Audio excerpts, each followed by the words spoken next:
ओपरा गेल Winfrey. मैं जानती हूँ ये चेहरा और ये नाम जरूर कुछ जाना पहचाना है आपके लिए। ओपरा गेल विनफ्रे एक अमेरिकी टॉक शो होस्ट, टेलीविजन निर्माता, अभिनेत्री, लेखक और एक परोपकारी हैं। वह शिकागो से प्रसारित अपने talk show the Oprah Winfrey show के लिए सबसे अच्छी तरह से जानी जाती है, जो इतिहास में अपनी तरह का सबसे अधिक रेटिंग वाला टेलीविजन कार्यक्रम था। वह 20वीं सदी की सबसे अमीर अफ्रीकी अमेरिकी थी, कभी दुनिया की एकमात्र अश्वेत अरबपति थी और सबसे बड़ी अमेरिकी इतिहास में अश्वेत परोपकारी। 2007 तक उन्हें कभी दुनिया की सबसे प्रभावशाली महिला के रूप में स्थान दिया गया था। मई 2019 में ओपरा ने कोलोराडो कॉलेज में एक प्रारंभिक भाषण दिया था, जिसका हिंदी अनुवाद हम आज सुनने वाले हैं। इसमें ओपरा ने अपने उद्देश्य को खोजने, चुनौतियों पर काबू पाने और वास्तव में आप कौन हैं, इसे अपनाने के महत्व के बारे में बात की। मैं यहाँ आपको बता रही हूँ कि आपका जीवन कोई बड़ा ब्रेक नहीं है, जैसा कि हर कोई आपको बताता है। यह एक समय में जीवन बदलने वाला एक बड़ा कदम उठाने के बारे में है। आप कोई भी समस्या चुन सकते हैं, कोई भी समस्या। सूची लंबी है। बंदूक की हिंसा है या असमानता है और मीडिया पूर्वाग्रह है, या सपने देखने वालों को सुरक्षा की जरूरत है, जेल व्यवस्था में सुधार की जरूरत है, कुप्रथा को रोकने की जरूरत है। लेकिन सच तो यह है कि आप सब कुछ ठीक नहीं कर सकते। और यहाँ और कभी क्या कर सकते हैं? एक निर्णय है, क्योंकि जीवन निर्णयों के बारे में है। और जो निर्णय आप कर सकते हैं वह है सेवा में अपने जीवन का उपयोग करना।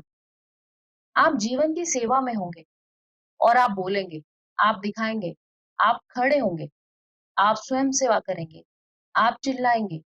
आप जिस भी क्षण में हैं उसे आप मौलिक रूप से बदल देंगे, जो आपको बड़े क्षणों की ओर ले जाएगा। सच यह है कि सफलता एक प्रक्रिया है।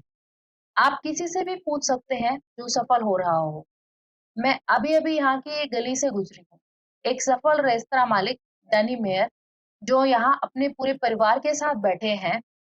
आप उसके किसी भी रेस्तरां में जाएं, जैसे शेक शेक, लवेट, यूनियन स्क्वायर कैफे, रामसरी टावन। वहां आपने केवल भोजन बल्कि कट्टरपंथी मेहमान नवाजी और सेवा से भी प्रभावित होंगे। सेवा केवल तब नहीं है जब आपको परोसा जा रहा हो। जब मैंने अपना टॉक शो शुरू किया तो मैं टेलीविजन पर आकर बहुत खुश थी। मुझे कू क्लक्स क्लान के सदस्यों का साक्षात्कार करते हुए बहुत खुशी हुई। मैंने सोचा कि मैं दुनिया को उनके विट्रियन दिखाने के लिए उनका साक्षात्कार कर रही हूँ। और फिर मैंने उन्हें दर्शकों में हाथ के संकेतों का उपयोग करते हुए देखा और महसूस किया कि वे लोग मेरा उपयोग कर रहे थे और मेरे मंच का उपयोग कर रहे थे। फिर एक वाकया, हमने एक शो किया जहां किसी को शर्मिंदगी उठानी पड़ी और इस शर्मिंदगी के लिए मैं जिम्मेदार थी। हमने किसी तरह एक आदमी से बात की थी जो अपनी पत्नी को धोखा दे रहा था शो में आने के लिए, और जिस महिला के साथ वह धोखा दे रहा था उसके साथ लाइव टेलीविजन पर उसने अपनी पत्नी को बताया कि उसकी प्रेमिका गर्भवती थी। यह मेरे समय में हुआ। कुछ ही समय बाद मैंने कहा, मैं ऐसा दोबारा नहीं करूंगी। मैं इस शो का उपयोग कैसे न केवल एक शो बनाने के लिए कर सकती हूँ, बल्कि इसे दर्शकों की सेवा करने के लिए कैसे इस्तेमाल कर सकती हूँ। यह प्रश्न कि हम दर्शकों की सेवा कैसे कर सकते हैं ने शो को बदल दिया। और चूंकि हमने 1889 से हर दिन इस प्रश्न को पूछा था, केवल वही करने के इरादे से जो देखने वाले लोगों की सेवा में था, इसलिए अब चाहे दुनिया में मैं कहीं भी जाऊं, लोग कहते हैं, मैंने तुम्हारा शो देखा, इसने मेरी जिंदगी बदल दी। लोगों ने उस शो को देखा और बड़ा किया। मैंने बहुत सारे लोगों को बढ़ाने का अच्छा काम किया। मुझे कहना होगा, ऐसा केवल सेवा करने के इरादे से हुआ। इसलिए मैं प्रेम और कृतज्ञता के इस स्थान में रहती हूँ। सच में मैंने सबसे खूबसूरत जिंदगी जी है जिसकी आप कल्पना कर सकते हैं। मैं बैठकर कल्पना करने की कोशिश करती हूँ कि बेहतर जीवन किसके पास हो सकता है।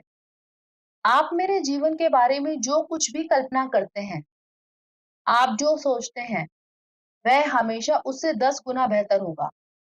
यह सच है। ऐसा इसलिए नहीं क्योंकि मेरे पास दौलत है। हालाँकि मुझे पैसे से प्यार है, पैसा शानदार होता है, मुझे ये पसंद है और मुझे बहुत ध्यान मिलता है, जो अच्छा भी है कभी-कभी।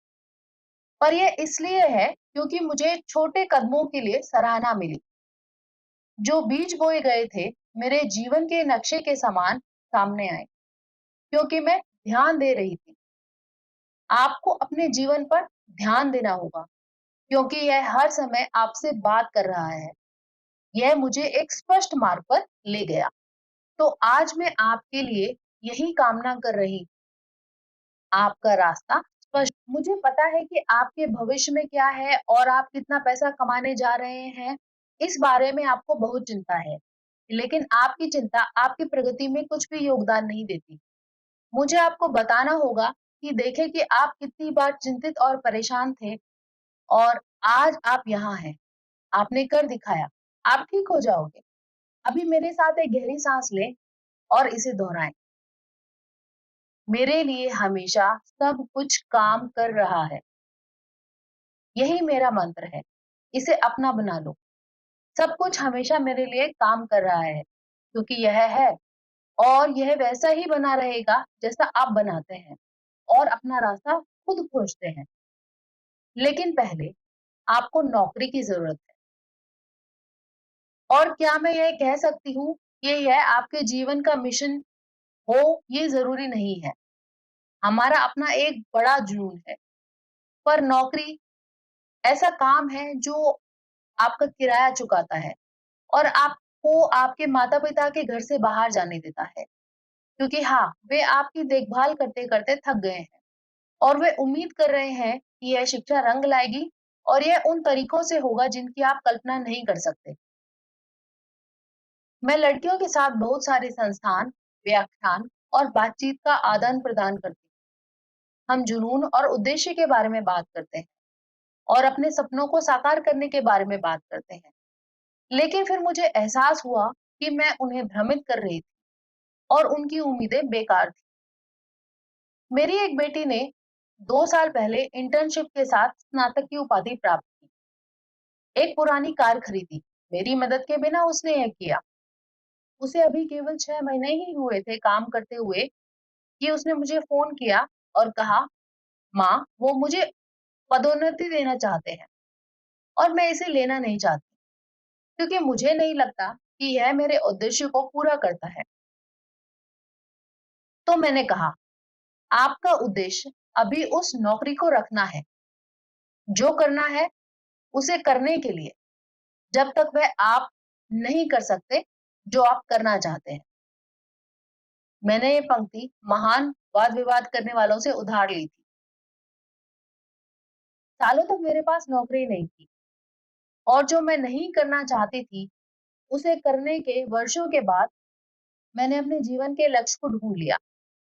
मेरी नौकरी तब खत्म हो गई जब मैं 28 साल की थी। मुझे 16 साल की उम्र में रेडियो में पहली नौकरी मिली, 19 में टीवी पर मिली और हर दिन मैंने कहा, मुझे नहीं पता कि वास्तव में मुझे यही करना है।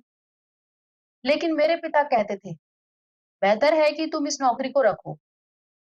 28 की उम्र में कर देने के काम पर काम नहीं कर पा रही थी क्योंकि मैं बहुत भावुक थी। मैं किसी ऐसे व्यक्ति का साक्षात्कार करते हुए रो पड़ी थी जिसने अपना घर खो दिया था। मुझे बताया गया कि मैं शाम की खबर पर बात करने जा रही थी और मुझे एक टॉक शो में डाला जा रहा था और उस समय मेरे लिए यह एक डिमोशन था।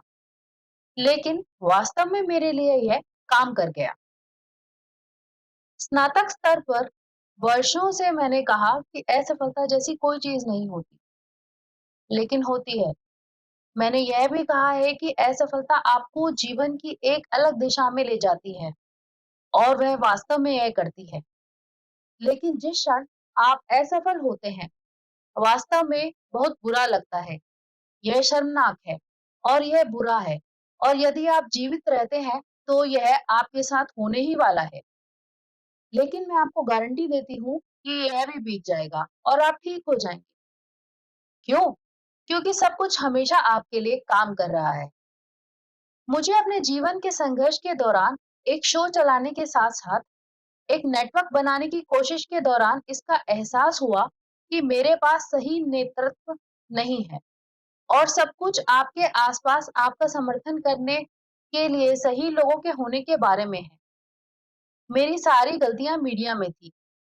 मैं निजी तौर पर कुछ नहीं कर सकती थी। तो जब सब कुछ संघर्ष संघर्ष के बारे में है, तो मुझे कहना पड़ा, ये किस बारे में है? यहाँ आपको दिखाने के लिए क्या है? संकट में यह अब मेरा पसंदीदा प्रश्न है कि यहाँ इस परिस्थिति में आपको सिखाने या दिखाने के लिए क्या है? Chicken soup for the soul में जैक कैनफील्ड कहते हैं, हमने जो सबसे बड़ा घाव अनुभव किया है, वह हमें खारिज किया जाना होता है, हमारे प्रामाणिक स्वयं होने के कारण। और फिर हम वह बनने की कोशिश करते हैं, जिसकी हमें अनुमति नहीं है। उन्होंने कहा कि वह वर्षों पहले एक बौद्ध शिक्षक के साथ थे, जिन्होंने कहा, यहाँ एक रहस्य है। यदि आप 20 वर्षों तक ध्यान करते हैं, तो अंत में आप यहाँ पहुंच सकते हैं। तो कहाँ पहुंच सकते हैं? आप बस स्वयं बन जाएंगे, पर अपने आप स्वयं बन जाएंगे। मैंने अपनी आत्मा के उद्देश्य की पूर्ति के लिए स्वयं की ऊर्जा का उपयोग करके, स्वयं होने के द्वारा एक जीवित जीवन नहीं बल्कि वास्तविक जीवन बनाया है। वह उद्देश्य जो मैं यहाँ आपको बताने के लिए हूँ, प्रतिदिन आपके सामने प्रकट होता है। यह वह धागा है जो आप कौन हैं के बिंदुओं को जोड़ रहा है। मैंने एक जीवन बनाया है, एक जीवित नहीं बल्कि एक वास्तविक जीवन, अपने आप से। 19 साल की उम्र में मैं नौकरी पाकर बहुत खुश थी, लेकिन बाद में अनुभव, परीक्षण, विफलता के माध्यम से मुझे एहसास हुआ कि मेरा असली उद्देश्य अच्छे के लिए एक शक्ति बनना था। लोगों को वो बनने देना था जो वो हैं, ताकि मेरी विरासत बन जाए। मुझे याद है जब मैंने Oprah Winfrey leadership academy for girls school खत्म किया, तो मैं अपने दोस्त माया एंजेलो के घर गई और माया बिस्कुट बना रही थी और मुझे बनाना सिखा रही थी। मैंने उससे कहा, मुझे बहुत खेद है कि आप स्कूल को खुला नहीं देख पाई। यह मेरी सबसे बड़ी विरासत होगी। और उसने जो कुछ भी वह बना रही थी उसे नीचे रखा और कहा, बेबी, तुम्हें पता नहीं कि तुम्हारी विरासत क्या होगी, क्योंकि तुम्हारी विरासत वह हर जीवन है जिसे तुम छूते हो। और यह मैं हर जगह दोहराती हूँ, क्योंकि यह सच है। यह एक बात नहीं है, यह सब कुछ है। और सबसे महत्वपूर्ण बात यह है कि आप दूसरे लोगों के जीवन को कैसे छूते हैं। हर दिन आप रास्ता बना रहे हैं, तब भी जब आपको ऐसा लगता है कि आप नहीं बना रहे हैं। प्रत्येक क्रिया समान और विपरीत प्रतिक्रियाएं उत्पन्न कर रही है। आप जैसा सोचते हैं और जो आप करते हैं, वह आपके साथ हो रहा है। यही मेरा धर्म है। मैं उसी के द्वारा जीती हूँ।